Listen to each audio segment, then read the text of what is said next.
Shalom, perkenalkan, nama saya Christina Wimo dengan NIM 202003104408, jurusan Ilmu Pemerintahan. Sebelumnya, tugas ini dikasih untuk memenuhi tes mata kuliah Perencanaan Wilayah dan Kota. Baik, sebelumnya saya lanjutkan di sini ada beberapa pertanyaan yang saya jelaskan, yaitu sebagai berikut. Yang pertama, jelaskan tujuan dan manfaat mempelajari mata kuliah Perencanaan Wilayah dan Kota. Perencanaan Wilayah dan Kota dikenal juga dengan nama jurusan Teknik Planologi. Jurusan ini mempelajari perencanaan kota dan wilayah dengan mempertimbangkan berbagai aspek, termasuk aspek sosial, ekonomi, dan politik. Tujuan perencanaan wilayah dan kota adalah menciptakan kehidupan yang efisien, nyaman, serta lestari, dan pada akhirnya menghasilkan rencana yang menetapkan lokasi dari berbagai kegiatan yang direncanakan baik oleh pihak pemerintah maupun swasta. Yang kedua, jelaskan definisi perencanaan dari perencanaan sederhana sampai yang rumit. Definisi dari perencanaan adalah pemikiran hari depan. Perencanaan berarti pengelolaan pembuatan keputusan, suatu prosedur yang formal untuk memperoleh hasil nyata dalam berbagai bentuk keputusan menurut sistem yang terintegrasi. Perencanaan adalah suatu rangkaian persiapan tindakan untuk mencapai tujuan. Yang ketiga, jelaskan jenis wilayah berdasarkan pandangan Clarkson dan pandangan Hanafiya. Terdapat dua jenis, yaitu yang pertama wilayah formal dan yang kedua wilayah fungsional.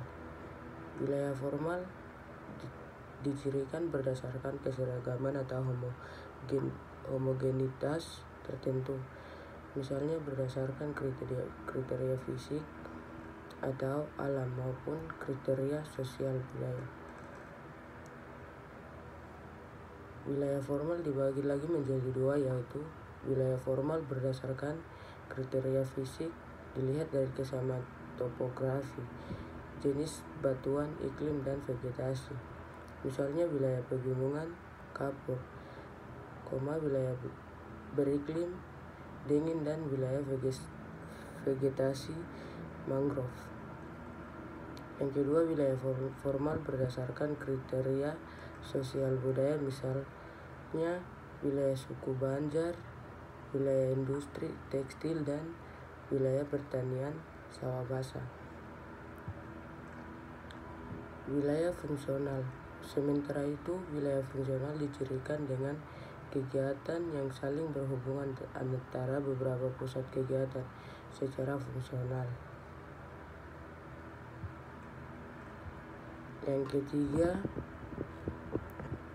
keempat, jelaskan jenis-jenis kota dan cangkupannya.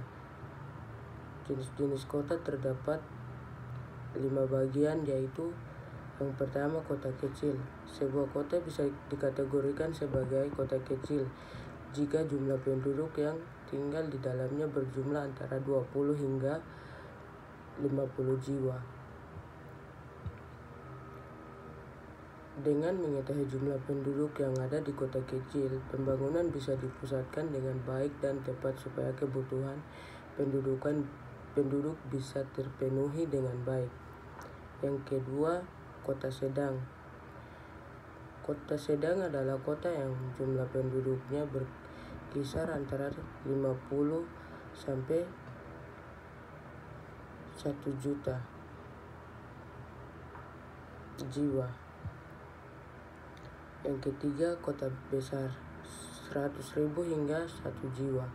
Jumlah penduduk di kota ini berkisar antara 100 sampai 1 juta jiwa. Berbeda dengan pembangunan yang dilakukan di kota kecil atau kota sedang, di kota besar bisa dilihat dari keberadaan banyaknya industri.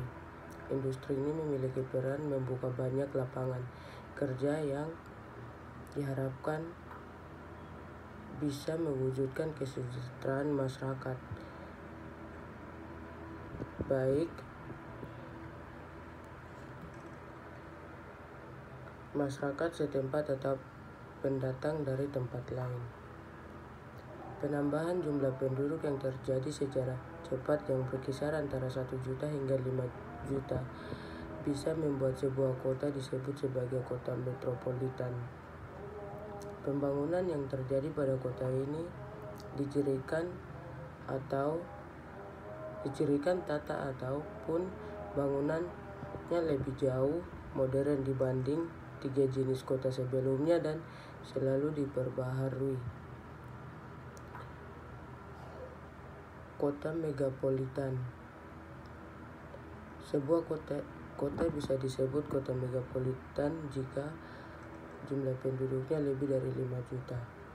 Jumlah penduduk yang sangat besar mendorong pemerintah untuk berupaya segera memenuhi dan menciptakan pelayanan masyarakat yang menandai supaya kebutuhan penduduk yang tinggal di kota ini bisa terpenuhi. Yang kelima,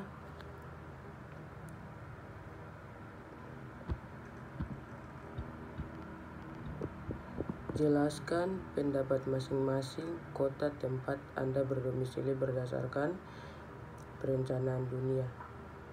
Baik, di sini saya berdomisili di Kota Jayapura.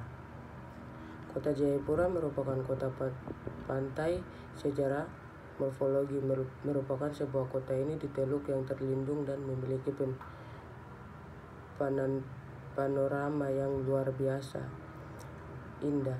Kota yang terletak di Teluk Humboldt ini merupakan kota dengan pantai dengan wilayah datar yang sempit langsung dibatasi dengan perbukitan dan pegunungan Cyclops.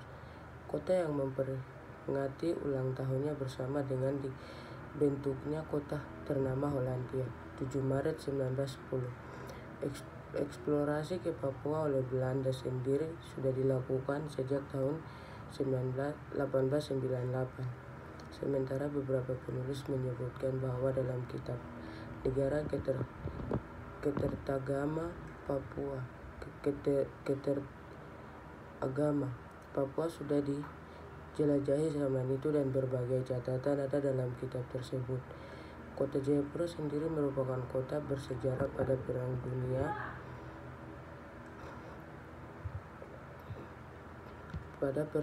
7 Maret 1910. Eksplorasi ke Papua oleh Belanda sendiri sudah dilakukan sejak tahun 1898. Sementara itu beberapa penulis menyebutkan bahwa dalam kitab Negara Keteragama Papua sudah dijelajahi zaman itu, dan beberapa catatan dalam kitab tersebut. Kota Jayapura sendiri merupakan kota bersejarah pada Perang Dunia Kedua, di mana kota ini pernah menjadi wilayah basis pertahanan. Masih tersisa Pantai Besji sebagai nama pantai. Melihat perkembangan kota yang ada, maka saya menyimpulkan bahwa perencanaan kota Jayapura bisa dikatakan tidak ada. Kota ini dibangun secara alami atau organik, sesuai dengan perkembangan penduduk dan kegiatan ekonomi. Kota yang tumbuh tanpa konsep perencanaan yang baik ini untuk menyebabkan kehilangan berbagai unsur menarik yang seharusnya menjadi andalan sebuah kota tepi pantai. Lihat saja pembangunan di pelabuhan sekitar Jayapura, di mana pemerintah Kota Jayapura memberikan izin pembangunan ruko di bagian pantai yang tentu saja secara estetika perencanaan kota akan menutup view dan akses ke pantai. Terima kasih, mungkin itu yang saya bisa jelaskan. Shalom.